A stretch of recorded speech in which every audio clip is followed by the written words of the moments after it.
Oi gente, tudo bem com vocês? Sejam muito bem-vindos ao canal de Docéia. Hoje eu quero falar sobre um romance argentino contemporâneo que mescla ficção, fantasia, algo que remete ao poético, né, embora seja um texto em prosa, mas também a realidade de uma maneira muito brutal, muito visceral, e tudo isso numa alquimia incrível, maravilhosa. E o livro sobre o qual eu vou falar é este: O Parque das Irmãs Magníficas, um romance da escritora argentina Camila Souza Villada. Antes de falar do livro, eu vou falar um pouco sobre essa escritora. Recentemente, eu estive em São Paulo, no mês de julho, para vê-la, para ver a participação dela na Feira do Livro, da revista 451. E eu confesso que foi uma noite muito interessante, foi uma noite muito bonita. Foi um frio, gente, São Paulo tava um frio danado, um domingo à noite gelado. Mas ouvir a Camila aqueceu os nossos corações, porque é uma mulher muito viva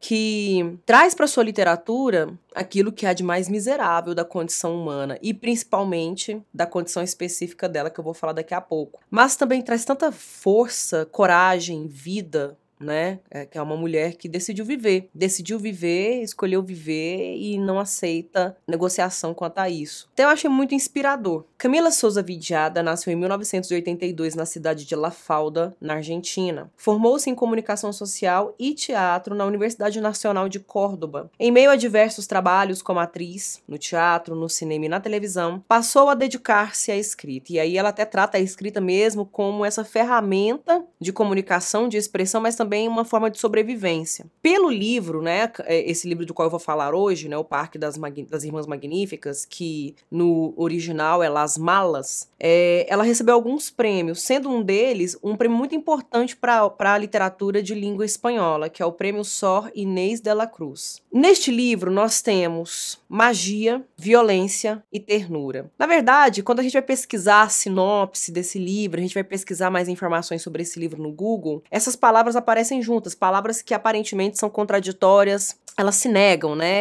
uma nega a outra, elas são incompatíveis, mas esse livro consegue combinar tudo isso muito bem. Ele foi publicado no ano de 2021, em junho de 2021. O Parque das Irmãs Magníficas é um livro de amor e afeto. Isso aqui é a sinopse da editora, tá, gente? E daqui eu quero puxar alguns fios para poder comentar um pouco sobre esse texto. Quando terminamos a última página, queremos que o mundo inteiro leia também. Foi essa sensação que eu tive, apesar de ter sido uma leitura muito dolorosa, não foi uma leitura fácil. Eu pensei que eu ia ler assim em 3, 4 dias, ia ler muito rápido, porque não é muito longo, a linguagem não é difícil, embora eu esteja lendo uma tradução, mas é muito pesado. Tem alguns momentos, tem alguns trechos que são assim realmente muito incômodos, muito perturbadores, que eu fico pensando como o ser humano passa por isso e fala disso.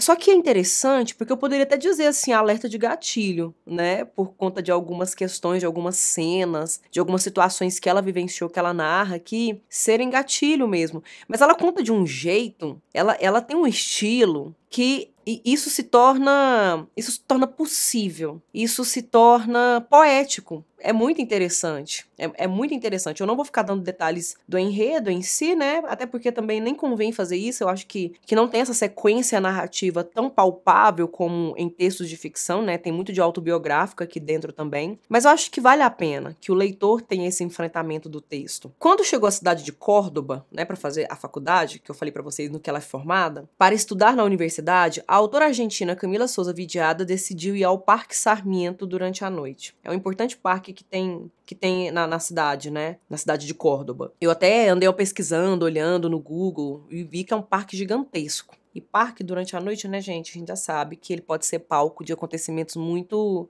desagradáveis, violentos até. Estava morta de medo, pensando que poderia se concretizar a qualquer momento o brutal veredito que havia escutado de seu pai. O pai disse para ela: um dia vão bater nessa porta para me avisar que te encontraram morta jogada numa vala. Esse era o único destino possível para um rapaz que se vestia de mulher. Sim, gente. Estamos falando de uma travesti. Camila queria ver as famosas travestis do parque. E lá, diante daquelas mulheres, da difícil realidade a que são submetidas, foi imediatamente acolhida e sentiu pela primeira vez em sua vida que havia encontrado seu lugar de pertencimento no mundo. Então guardem essa palavra, pertencimento, ela é muito importante. O romance O Parque das Irmãs Magníficas é isso tudo. Um rito de iniciação, um conto de fadas ou uma história de terror, o retrato de uma identidade de grupo, um manifesto explosivo, uma visita guiada à imaginação da autora. autora. Nessas páginas convergem duas facetas da comunidade trans. Então estamos falando de uma obra que pertence à literatura LGBTQIA+. Facetas que fascinam e repelem sociedades no mundo inteiro. A fúria travesti e a festa que há em ser travesti. Eu não falei lá atrás, né, enquanto eu estava comentando sobre a autora, porque a partir do romance, eu penso que existe maior legitimidade em dizer sobre isso, né? Eu, não ela.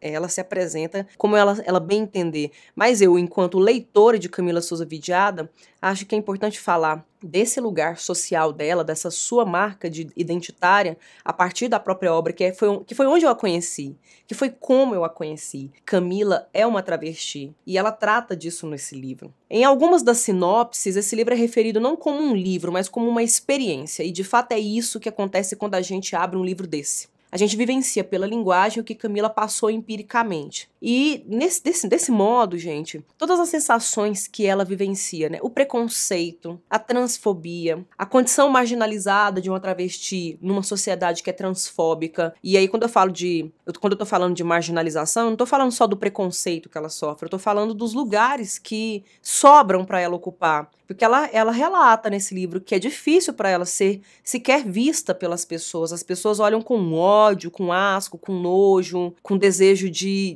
destruir, com desejo de destruição. Então é muito difícil arrumar um emprego comum para uma pessoa que é recebida assim pela sociedade, é vista desse modo pela sociedade. Então, o que sobra para ela? A prostituição. O que sobra para pessoas tão marginalizadas? A prostituição. Que não é uma profissão que ela escolhe porque ela quer, porque ela gosta, ou porque ela é puramente sexualidade, sexualização, sexualizada. Mas é porque é o que sobra.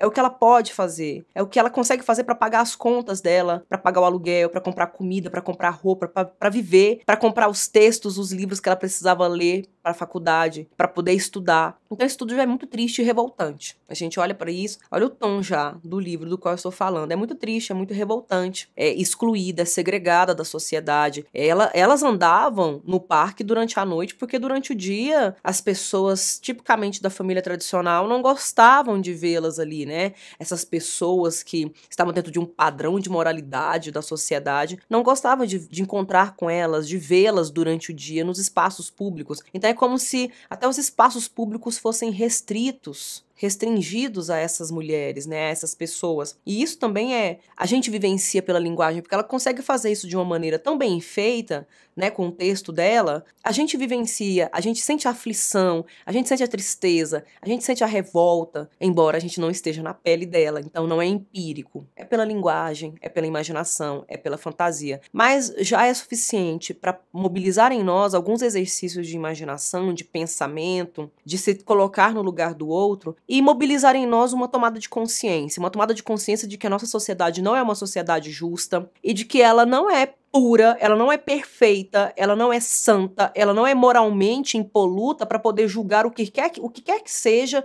sobre quem quer que seja, porque ela não sabe da vivência das outras pessoas, dessas outras pessoas. É tudo baseado mesmo em preconceitos, né? Em conceitos preconcebidos, em verdades equivocadas, mas que estão muito balizadas, alicerçadas dentro de um falso moralismo, de uma hipocrisia. E veja bem, eu não vou usar em momento algum a palavra conservadorismo para me referir a essas pessoas, porque eu não entendo conservadorismo como a hipocrisia e o falso moralismo. Para mim, isso é de fato hipocrisia e falso moralismo, é violência, é ódio e é ódio escancarado. Até porque ela chama atenção para um outro problema dentro dessa obra, de pessoas, principalmente homens, que vivem num padrão heteronormativo dentro da sociedade, mas que procuram os serviços dela e das amigas dela, que estão casados, que têm uma família constituída, que ali na sociedade, no mundo ali fora, bate no peito para defender uma postura muito cristalizada de figura masculina dentro da sociedade, mas que nos bastidores está ali pagando uma travesti para fazer o papel de uma figura que recebe e não que oferece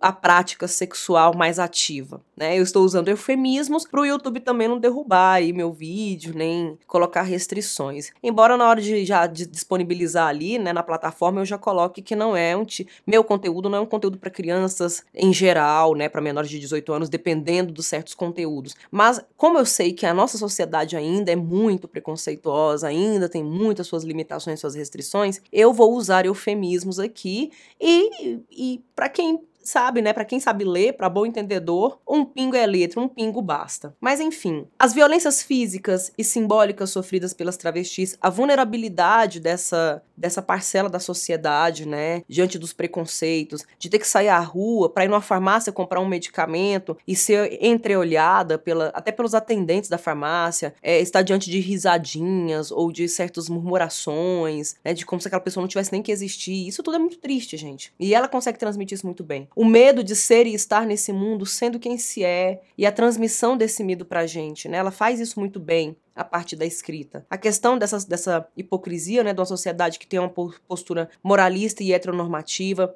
É por tudo isso que esse livro é visceral, é impactante, é realista, é brutal, porque ele evidencia a miséria, a dor, o sofrimento dessas pessoas, dessas mulheres. Só que tem algo que é interessante, porque não é um simples relato puro, cru, gráfico, não é uma exploração sensacionalista da violência, da dor e da miséria, não é só isso. Não é isso, na verdade, né? Porque se ficasse nisso, ficasse só na parcela dolorida, né, na fúria de ser o que se é, talvez ficaria com esse caráter mais sensacionalista, mas não. Do outro lado, nós temos também a poesia da linguagem, a gente tem a vontade de uma vida melhor, de viver mais, né, porque tem um momento do livro que ela fala, né, e ela falou também isso na participação dela da Feira do Livro, que essas pessoas, essas mulheres, elas têm a expectativa de vida muito curta, né, elas não chegam aos 40 anos, porque existem vários motivos pelos quais elas podem morrer, ou vítima da violência, de assassinato, ou vítima de algumas doenças, dos preconceitos, da miséria de vida, né? Enfim, uma série de selvagerias às quais elas estão expostas. E ela não, ela quer viver. Ela fala que ela quer viver, que ela não quer morrer cedo. Isso não é uma possibilidade de negociar para ela, né? E ela é longeva, ela já ultrapassou os 40, ela tem 42 anos de idade, né? Ela até fala que ela envelheceu, né? Ela tá envelhecendo. Isso é ótimo, isso é muito interessante. Dela colocar isso no texto literário e reconhecer na literatura essa possibilidade de viver mais tempo, de sobreviver, essa vontade de viver, essa coragem de viver e essa coragem de ser quem se é. Outra coisa também que eu achei muito legal nesse livro, embora para ela não seja tão legal, mas eu achei bonita essa reflexão, é do conceito de família, né? Porque família não é necessariamente de onde a gente vem biologicamente, geneticamente. Ela era filha única, e a relação dela com o pai e com a mãe é muito tensa, é muito dolorosa. O pai violento, ficava embriagado. A mãe não tocava no assunto, né? Transformou o assunto num tabu. Então ela sempre se sentindo estranha dentro da própria casa, nunca se sentia devidamente acolhida e respeitada. E aí ela vai para a cidade de Córdoba morrendo de medo, né? O que vai ser de mim? Tô sozinha, né? E agora? O que vai ser? E ela encontra nessa mansão, essa mansão que é chefiada, né, que é coordenada, pertence à tia Encarna, que é essa figura mais velha, que toma conta de todas as outras moças de dentro da casa, ela encontra ali uma verdadeira família. E é nesse sentido até que o título do livro, a tradução do livro, né, faz referência a essa ideia de fraternidade, de irmandade, de sororidade entre elas. Parque das Irmãs Magníficas, porque elas acabam se irmanando ali dentro daquela mansão onde elas vão viver, onde elas vão passar boa parte da vida delas. Então, aqui a gente tem essas irmãs mágicas, magníficas, que vivem numa irmandade. E aí a gente tem um outro elemento importante, porque o adjetivo magníficas faz referência a algo que supera a condição humana. E sobreviver nessas condições, gente, né? Sobreviver aí nessa situação, o parque representando o microcosmo da sociedade, onde elas encontram violência, trevas, hostilidade, ataques, dificuldades e desafios para sobreviver, para passar mais um dia juntas, faz delas realmente magníficas, porque sobreviver nessas circunstâncias é algo mágico. Sobreviver numa selva civilizada que as odeia é mágico. E aí, nesse sentido, a gente traz um outro elemento que eu percebi dentro da obra, que é um forte apelo à fantasia, à metáfora, aos exercícios de imaginação, às vezes acenando até para elementos que remetem ao sobrenatural. Alguns poderiam dizer que existe um certo toque de realismo mágico aqui, mas eu diria que é uma outra coisa, né? Quando a gente pensa lá nos romances, nos contos do realismo mágico do século XX, aqui parece ter algo mais. Na verdade, eu acho que o Parque das Irmãs Magníficas, a escrita da Camila Souza Vidiada, me lembra um pouco a da Annie Ernaux. Elas são muito diferentes. diferentes, tá, gente? Eu até fiz um vídeo sobre o livro O Lugar, da Annie Ernaux. Eu vou deixar o link aqui, né, no card, também na descrição, pra vocês verem, se vocês ainda não viram. Mas o que eu acho que se aproxima? O que é que parece? Porque o conteúdo é completamente diferente. A Annie Ernaux é uma mulher europeia, né, uma mulher francesa, do início do século XX, numa estrutura até meio padrão de vida. O que ela provoca de ruptura é a saída de uma classe social mais desfavorecida para ir para um lugar de maior conforto, graças ao auxílio do pai. Enquanto que aqui a gente tem a história de uma mulher trans que, desde muito jovem, né, desde a adolescência, ela já se afirma assim, já se reconhece assim, e já dali enfrenta muitas dificuldades que algumas se parecem até incontornáveis, que nunca foram enfrentadas pela Annie Ernaux. Então, em termos de conteúdo e temática, são obras muito diferentes. Mas em termos de execução dessa exploração desse tema, né, dessa abordagem temática, é que me parecem se aproximar, na medida em que são textos que misturam elementos de ficção, porque tem muitos elementos aqui que são invenção, gente, que são puramente fantasiosos, né? Tem uma personagem que ela se transforma em pássaro, ela se metamorfoseia em pássaro. Tem uma outra que é uma lobiscate, né? Ela não fala lobisomem ou lobismulher, é lobiscate. Ela, em noites de lua cheia, ela passa por essa metamorfose, né? Uma figura da licantropia. Então são coisas que não acontecem dentro da nossa realidade tangível, dentro da nossa lógica real. São elementos da fantasia, são elementos de ficção, elementos da imaginação. Só que ela também mistura muito com elementos autobiográficos e com elementos sociológicos, porque existe uma crítica social aqui, existe uma análise, né? Existe uma provocação ao status quo que exclui essas pessoas, mas explora essas pessoas, abusa dessas pessoas na medida que os interesses de quem está em camadas privilegiadas têm sobre essas pessoas, né? Então isso também é interessante, é como se fosse uma autossociobiografia. Eu não vou chamar assim, até porque a Camila, ela mesma se refere ao texto dela como uma literatura trans, então ela já dá esse nome pro texto dela, pro tipo de escrita que ela faz, mas é uma tendência da literatura contemporânea mesmo, né, misturar elementos históricos que acompanham uma coletividade e tem um viés político, né, ali por trás,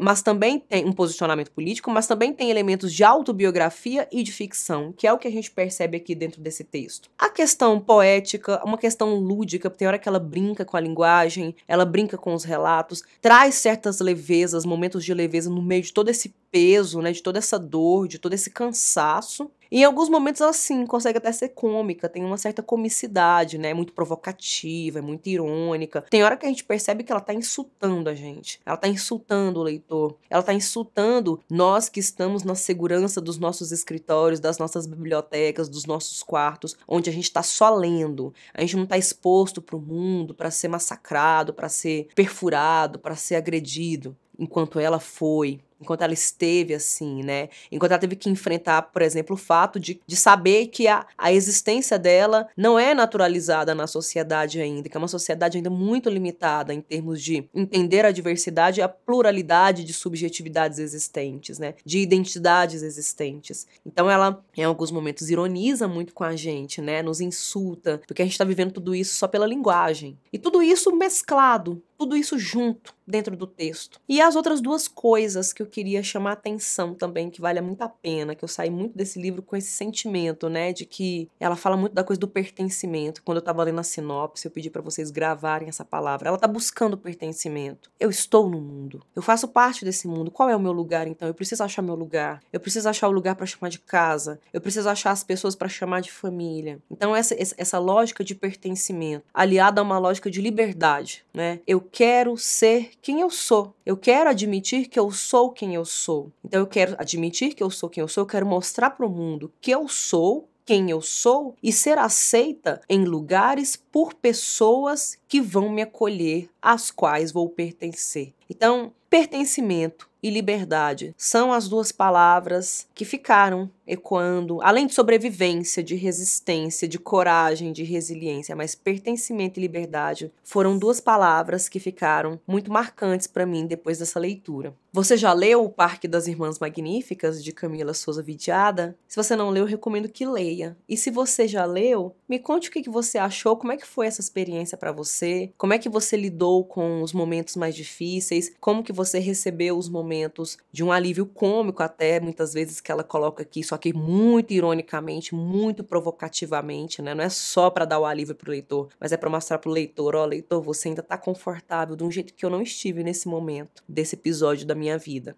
Eu espero que vocês gostem desse livro. Contem pra mim o que vocês acharam. Eu vou ficando por aqui. Eu agradeço a atenção de vocês. Até o nosso próximo episódio.